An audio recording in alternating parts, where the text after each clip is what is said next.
Hello guys, this is Madison. I'm going to be reading Chapter 4 of My Father's Dragon by Ruth, Stiles, Gannett. Chapter 4. My Father Finds the River. The jungle began just beyond a narrow strip of rock beach. Thick, dark, damp, scary jungle. My father hardly even knew where to go. He crawled under a wahoo bush to think and ate tangerines. The first thing to do, he decided, was to find the river because the dragon was tied somewhere along its bank. There he thought, if the river flows into the ocean, I ought to be able to find it quite easily if I just walked along the beach far enough. So my father walked until the sun rose, and he was quite far from the ocean rocks. It was dangerous to stay near them because they might be guarded in the daytime. He found a clump of grass and sat down. Then he took off his rubber boots and ate 3 more tangerines.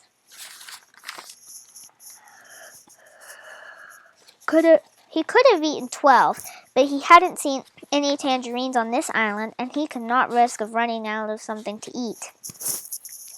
My father slept all that day and only woke up in the late afternoon when he heard a funny little voice saying, "Queer, queer, what a dear little dog. Dear, what a dear little rock." My father saw a tiny paw rubbing itself on its knapsack. He lay very still, and the mouse, for it was a mouse, hurried away, muttering to himself, I must tell somebody. My father waited a few minutes and then started down the beach, because it was almost dark now, and he was afraid that the mouse really would tell somebody. He walked all that night, and 2 scary things happened. First, he just had to sneeze, so he did, and somebody close by said, "Is that you, Monkey?" My father said, "Yes." Then the voice said, "You must have something on your back, Monkey." And my father said, "Yes," because he did. He had his knapsack on his back. "What do you have on your back, Monkey?" asked the voice. My father didn't know what to say, because what would a monkey have on his back, and how would it sound telling someone if he did have something? Just then, before I go on, here are the pictures. Here's the mouse who said, I must find somebody. And this is my father sleeping under a wahoo bush.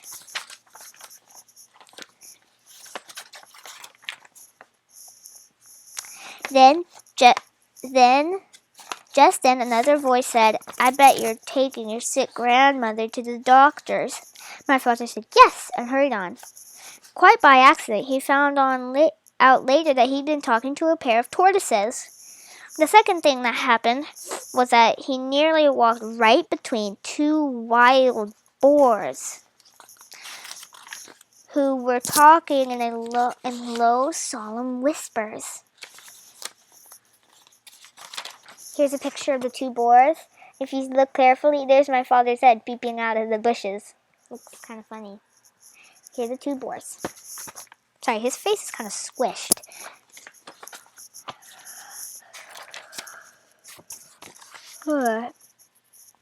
Who were talking in low, solemn whispers.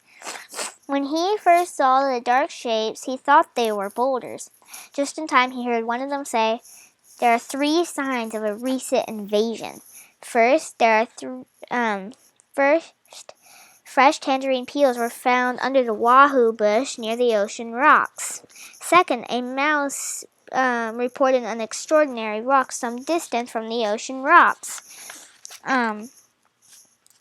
which, upon further investigation, simply wasn't there.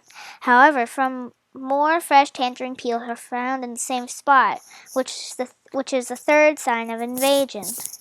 Since tangerine peels do not grow on this island, somebody must have brought them across the ocean rocks from the other island, which may or may not have something to do with the appearance or disappearance of the extraordinary rock reported by the mouse. After a long silence, the other boy said, I think we're taking this too seriously. Those beetles probably floated over here all by themselves. You know how unreliable mice are. Besides, if there was an invasion, I would have seen it. Perhaps you're right, said the first boy. Shall we retire? Whereupon they both trundled back into the jungle. Well, that taught my father a lesson, and after that he saved all his tangerine peels. He walked all night, and toward morning came to the river. Then his trouble really began. Here's the picture. End of chapter 4.